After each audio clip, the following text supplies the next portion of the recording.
Hi! Last Sunday ஃபேமிலியோட திருப்பரப்புக்கு தான் வந்திருந்தோம். இந்த பிளேஸ் வந்து நம்ம வீட்ல இருந்து ஒரு 45 மினிட்ஸ் ட்ராவல் வரும்.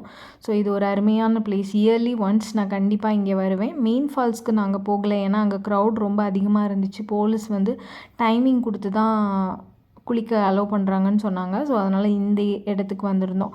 இங்கே பார்த்திங்கன்னா தண்ணி அவ்வளோ சுத்தமாக இருந்துச்சு. இந்த மாதிரி பாறைகளாக இருக்கும்.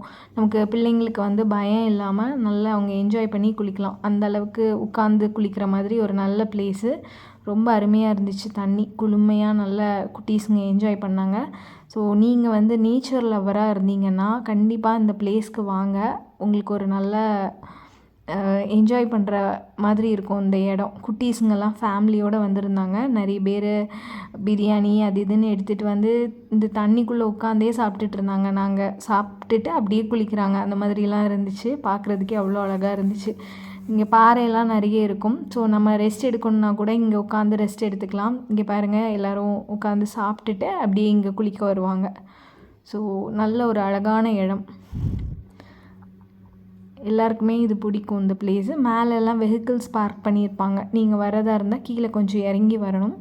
ஸோ இந்த சம்மருக்கு பார்த்திங்கன்னா இது one of the best place enjoy பண்ணுறதுக்குன்னு சொல்லலாம். சாப்பாடு வீட்டிலேருந்து குக் பண்ணி எடுத்துகிட்டு வந்து சாப்பாடு கொண்டு வந்துட்டு அப்படியே நல்லா குளிச்சுட்டு என்ஜாய் பண்ணிவிட்டு வீட்டுக்கு போகலாம். ரொம்ப நல்லாயிருக்கும். நாங்கள் குளிச்சுட்டு கிளம்பிட்டோம். போகிற வழியில் நிறைய பைனாப்பிள் அப்புறம் ஜாக் ஃப்ரூட்லாம் சக்காப்பழம்லாம் நிறைய வச்சுருந்தாங்க. எல்லாமே ஃப்ரெஷ்ஷாக இருந்துச்சு. கிடைக்காத ஐட்டம்ஸ் ஒன்றுமே கிடையாதுங்க. போகிற இடத்துல வழியிலேயே எல்லா கடைகளுமே இருக்கும். நமக்கு என்ன தேவையோ நம்ம வாங்கிக்கலாம். நாங்கள் கிளம்பி வர்றப்போ ஈவினிங் ஆயிடுச்சு.